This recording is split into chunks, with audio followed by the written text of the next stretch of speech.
اس غریب پردے سے بچے پر نکالتا ہے؟ یہ کہاں کا طریقہ ہے؟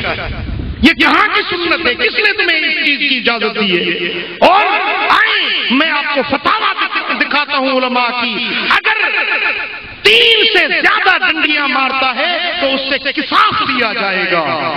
شرعاً قانون یہ ہے کہ اس کو 3 سے 10 تک، یہاں تک بعض علماء نے 10 کی اجازت دی ہے، بعض نے 3 تک محدود رکھا ہے۔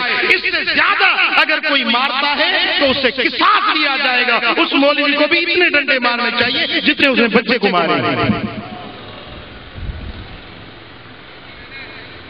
عزیزان گرامی، تو میرے آقا نے تو پیار سکھایا، میرے آقا نے 1.25 لاکھ صحابہ میں سے کسی کو مارا نہیں تھا، کسی کو پیٹا نہیں تھا۔ اما عائشہ بتا رہی ہے کہ پوری زندگی میرے آقا نے کسی پہ ہاتھ نہیں اٹھایا، کسی کو اپنے ہاتھ سے مارا نہیں، لیکن پیار سے وہ جو دشمن تھے ان کو بھی اپنا غلام بنا لیا، وہ جو دور ہٹنے والے تھے ان کو قریب کر لیا، وہ جو تلواروں کے تیروں اور بھالوں سے وہ قتل نہیں ہو سکے، میرے محبوب کے محبت نے انہیں مار دیا، محبت نے مار دیا۔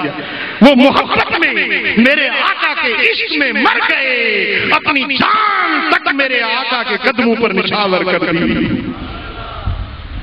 صلی اللہ علیہ یا رسول اللہ،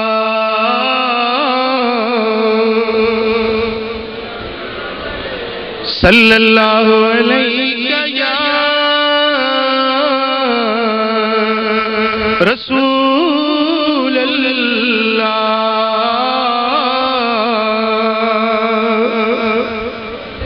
محبت سے پڑھیے صلی اللہ علیہ یا رسول اللہ۔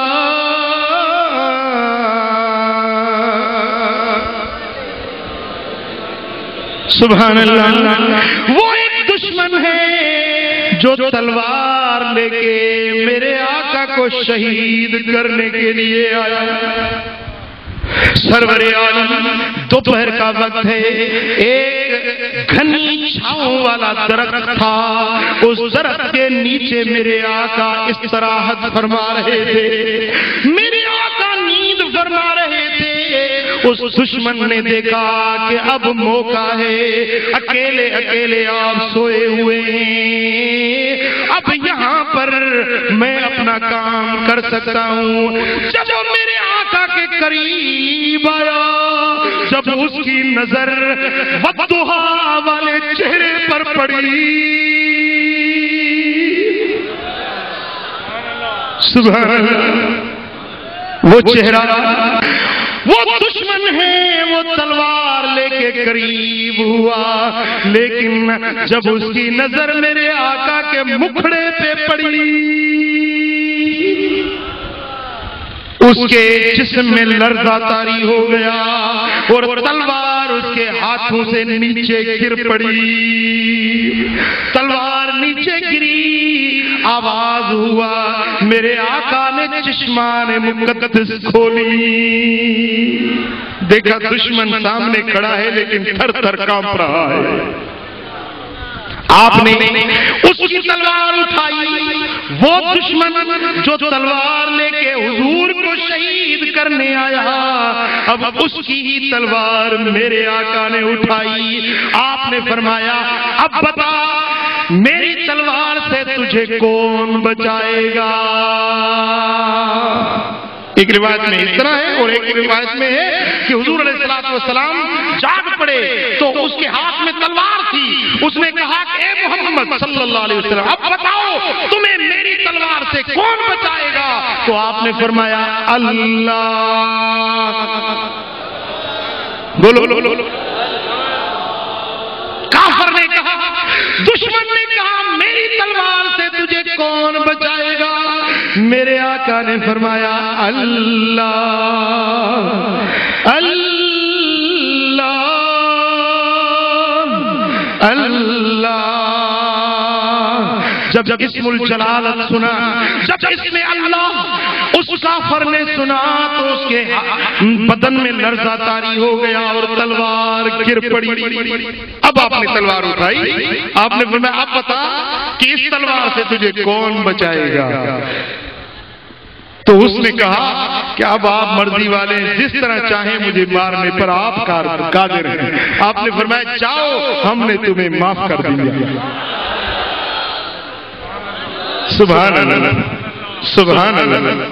اب چاہتے، اب دو تلواریں میرے آقا کے پاس تھی، ایک تلوار جو ہاتھ میں تھی اور ایک تلوار محبت تھی، ایک تلوار حدید تھی، لوہے کی تلوار تھی اور ایک تلوار محبت تھی۔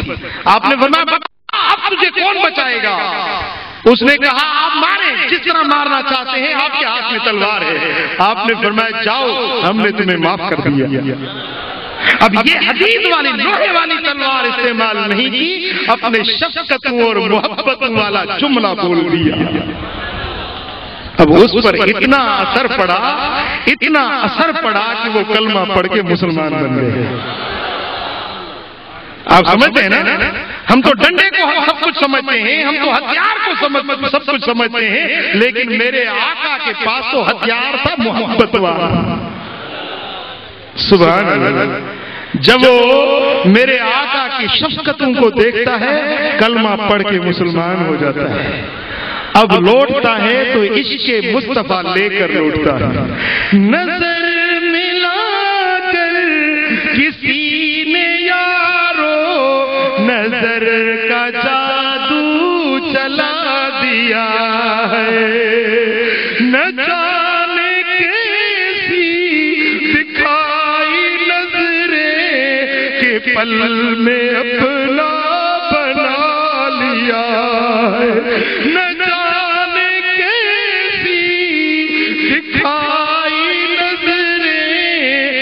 پل میں اپنا بنا لیا ہے۔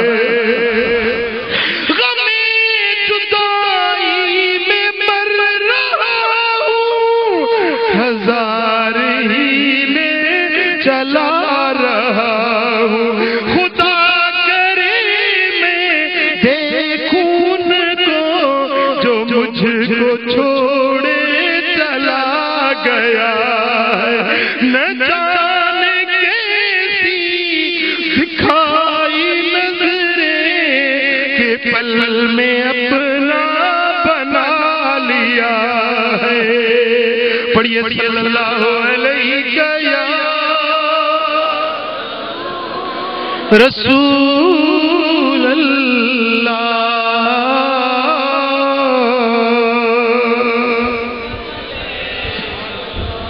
صلی اللہ علیہ یا رسول اللہ۔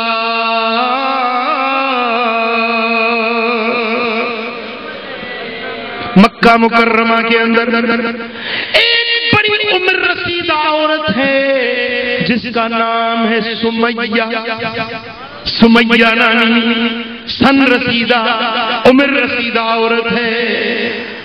عرب کے بڑے عزت والے گھرانے میں سے وہ بڑھیا عورت ایک دن ابو جہل چلا آیا، کہنے لگا کہ اے سمیہ ذرا اپنے بیٹے عمار کو سمجھاؤ۔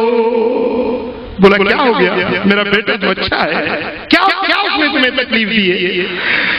تو ابو جہل کہنے لگا کہ سمیہ اپنے بیٹے کو سمجھاؤ، وہ دن رات محمد محمد پکارتا رہتا ہے، رات دن وہ مصطفیٰ کریم کی تعریف اور نعتیں پڑھتا رہتا ہے۔ اس میں ہمارا جو اباجدی طریقہ تھا، جو ہمارے آبا و اجداد کا بت پرستی والا مذہب تھا، وہ مذہب بدل دیا ہے، اب وہ محمد پر ایمان لایا ہے۔ اپنے بیٹے کو سمجھاؤ کہ محمد کی غلامی کو چھوڑ دے۔ حضرت سمیہ کہنے لگی کہ ابو جہل تو غلط ہے، میرا بیٹا صحیح ہے۔